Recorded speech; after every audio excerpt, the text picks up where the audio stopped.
All right. Good morning, everybody. Happy Wednesday. My name is Elizabeth McFadden. I'm the CEO and Director of Brand Strategy here at Novella Brand House, and I have April Beach with me this morning. Hi, you guys. April Beach, CEO of the Sweet Life Company. I'm so glad to see you guys today. Yeah. So today on Scale with Strategy, we are talking about content creation, but not just about content creation and social media strategy, but how that can deliver leads, how it can drive leads for your business. And I think this is a really important topic because so many brands feel like they need to be on social media. And so they don't really have any strategy around it. And they just kind of like randomly put things up, or they follow what their competitors are doing or what other people are doing. And it doesn't even make sense for them. It's a huge time suck. And it honestly, at the end of the day, doesn't really move the needle for them, or doesn't move their business forward. And so I wanted to walk through some things about social media strategy today and content creation, and how it can, whether you are a service business, a product business, your business to business, your business to consumer, how it can and should be creating leads for your business. So I'm going to walk through a couple of things. Yeah. I mean, This is a huge thing. I will just say too, when I saw that you put this on the board that we're going to talk about today, I was like, oh my gosh, because I know for our clients, this is, like you were saying, the most time consuming part of their business. They aren't really even sure how to subcontract it out because they don't have that higher level strategy. And just so many companies struggle in this area because, exactly like you said, it's so time consuming. But, is it a necessary evil, and how does that work for your business when it looks right? So I'm super excited that this is what you're talking about today. Yeah. And I was just talking, I'm trying to think if it was like, I can't remember where I had this conversation, honestly. But somebody said, well, when you're a bigger brand, sometimes, hi, Ashley, sometimes it doesn't, they're like, oh, you don't have to worry about it as much. And that's probably true. But honestly, the people that are on, watching this live, or if you're watching it recorded later, if you are a small business, and again, remember that's 250 people or less, according to the Small Business Administration, SBA, or if you are scaling your business, your social media is important, right?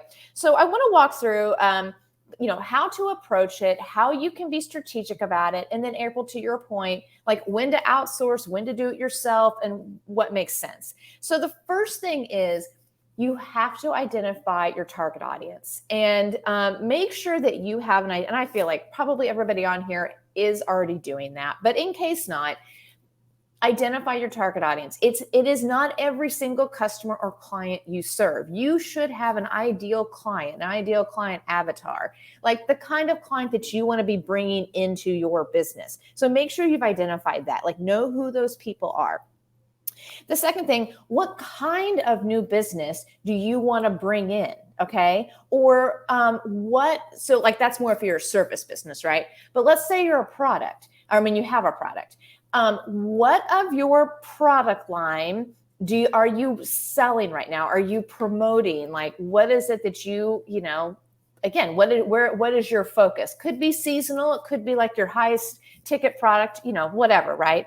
Right. But you've got to know those things. Okay. You have to know what product that you really want to be promoting and selling. Okay. And how that's valuable to your business, how like it affects your bottom line. And then if you're service-based, what kinds of business, what kinds of clients do you want to bring in? We're working with a client right now, and that is one of their goals, is to attract the business that they want. So They make sure that they don't talk about things in their content, right, or on their different social media channels that would attract the wrong type of business or customer. Right. And I think, like, based on what you were saying, I think there's a lot of businesses that have a lot of products, have a lot of different services, but which one is going to make you guys the most money? Which one is the most efficient for your company to run? And which one, like Elizabeth was saying, is serving towards that perfect client that delivers a transformation for that perfect client? So you might have a lot of offers, but which is like the one that you are choosing to promote at a certain period of time? I think that's sometimes a hard decision for people to make. It is. And, honestly, that's probably another topic we should discuss here is like, how do you choose that? Especially because, April, obviously you talk a lot about your signature offer. But we won't derail. I feel because that's probably another conversation. But again, just know what kind of business you are wanting or what is the main product you're selling, and make sure that that's worked into your strategy. The third thing is, where are people? Where are your people? So this kind of brings those two things we just talked about together. Where are your people, or where are people shopping for that service, that product, right? And I say shopping, even if your company needs a brand strategy, okay, you're out there shopping for it, right? You're out there looking around, like, what are the companies that do that? What would be a good fit for me? Who of my business peers have done a new brand strategy, and who did they use? Okay, you're shopping. Your customers out there shopping for your product or your service. So know where that is happening, and know where when we're talking about social media or content, platforms, like where they might be looking for that.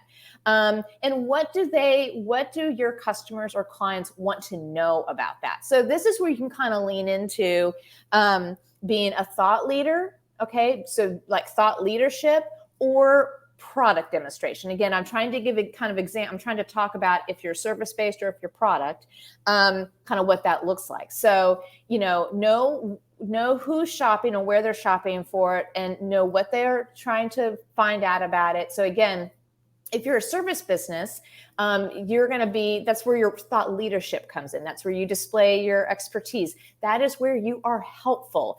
Always be helpful, always trying to, be providing value and content for those answers and those things that those people would be looking for. If you have a product, maybe you're always demonstrating that product. Maybe you're talking about where you can use that product, how you can use that product, and things like that. Okay, so now I want to shift to all the different, when we think about social media strategy or content strategy, it's not just Facebook, Instagram, LinkedIn, okay, almost kind of the most popular ones. Let me tell you what all your options are when it comes to content and where your content can show up. Now, these are all the options. What I'm saying is you don't want to be in every single one of, like, your company should not be in all these places, right? You need to pick where you're going to be and where it makes sense. But here's where you might be: Instagram, LinkedIn, Facebook, Twitter, Pinterest, YouTube, TikTok. Okay, then your email list. Okay, that is also part of content and content management and your social media strategy, even though it's your own platform. And it actually is really your most valuable because you own those followers and you completely own that content. And your blog. So those are all the sort of your options when it comes to social media. And I'm going to just spend kind of a little bit of time maybe talking about, and real briefly, because we've got 15 minutes here. So real briefly, like how you would use some of these. Okay, so Instagram, again, and you have to keep in mind, is your audience there, and are they shopping for your product or service on this particular platform? Just because your audience might be on a platform, if they're not shopping for what it is that you're selling, it doesn't make sense. They're not going to appreciate the information or the conversation over there. Okay, Instagram is a top of the funnel social media platform, right? So it's a great place to build brand awareness, to get in front of new people. That's why hashtags are really important over there, et cetera. And definitely using the components of Instagram, like Reels. If you're on Instagram and you're trying to grow your audience, you're trying to grow your awareness, and you're not using Reels, you're wasting your time. You've got to be incorporating Reels into your strategy, because that's what they're serving up in the algorithm. And Instagram says it. That's not a secret. Can I tell you something really funny? Yeah. Yesterday, me, my Instagram, if you guys follow me, it's like primarily personal, not so much business. But yesterday I posted a reel, and I don't have a huge following, right? Yesterday I posted a reel of all the birds in my tree in my backyard, and like thousands of people saw it. So I'm like, well, I kind of use that strategy on the birds in my tree. But you're exactly right. It was like this thing's like thousands of people saw this reel of my stupid birds in my tree. But point being made, or I just post something static or something, Yeah. about my kids or whatever. Anyway, it was funny. I was like, oh, well, there goes that. Right. That one did well. Yes, but Reels is, like I said, that's a great, you've got to be using that that tool on that platform because that's what works over there, and that's going to help you grow your awareness. Okay, LinkedIn. If you are a B2B company, all right, you have got to be on LinkedIn. I mean, period, end of story. And there's all kinds of different tools. You don't have to use all of them on LinkedIn. Use what makes sense for you. Okay. And if not only what makes sense for you and what your clients would engage in, but also what you have the time for. So again, that's kind of another tip here. On these different platforms, use the things that make sense for you, but also use what the platform is really favoring right now to see how you can work that into your into your strategy. Okay, Facebook.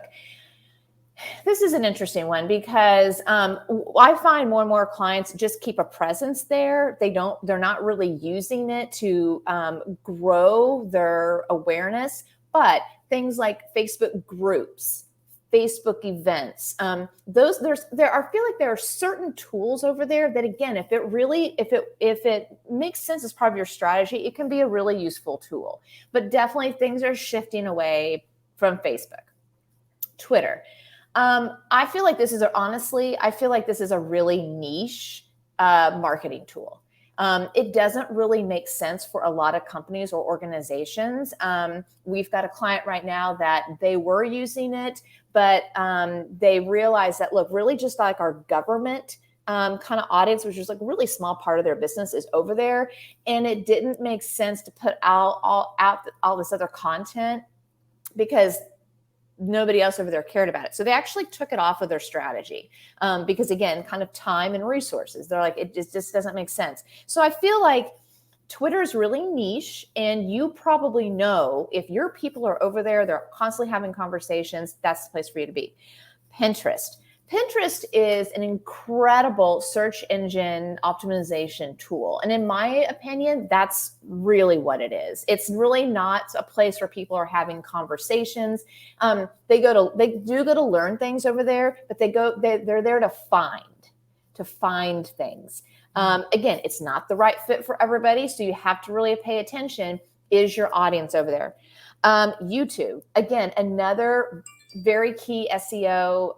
It's almost more SEO course driven and useful than, say, like, people interacting or engaging.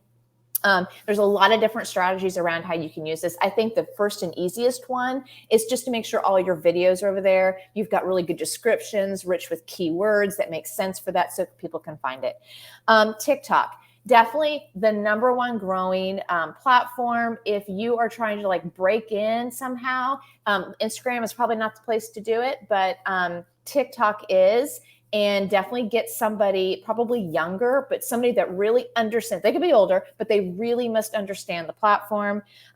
Your email list and your blog. Those are the only, of all these platforms I just talked about, that's the only ones that you own. And so make sure that you are building your email list. Make sure that you are consistent in sending out an e-blast, but don't bother people. Be useful and helpful. And then your blog is where all your content can live. Again, that's a huge SEO thing. You've heard me say SEO a number of times. It's really important to content strategy. It's about being found. This is all about top of the funnel and getting people kind of down. So this is how it can generate leads for you. Let me finish with definitely be repurposing content so you can make it last. And then when do you do your social media? When do you outsource it? Outsource the content strategy and the actual content creation, but you should manage your comments. You should manage your DMs. That's where the leads are coming in, and that's where the sales happens, and that should be you. If you have any other questions, Novella, we've got tons of stuff on our website, on our blog. Check out more information. And we also do content creation and strategy. So if you're struggling with that, let us know. All right. Good. Oh my gosh, that was fire. Well, you guys replay this. If you have any questions, hit Liz up in the DMs or just comment below. We will see you guys here next Wednesday for another Scale with Strategy session. Thanks so much. See ya.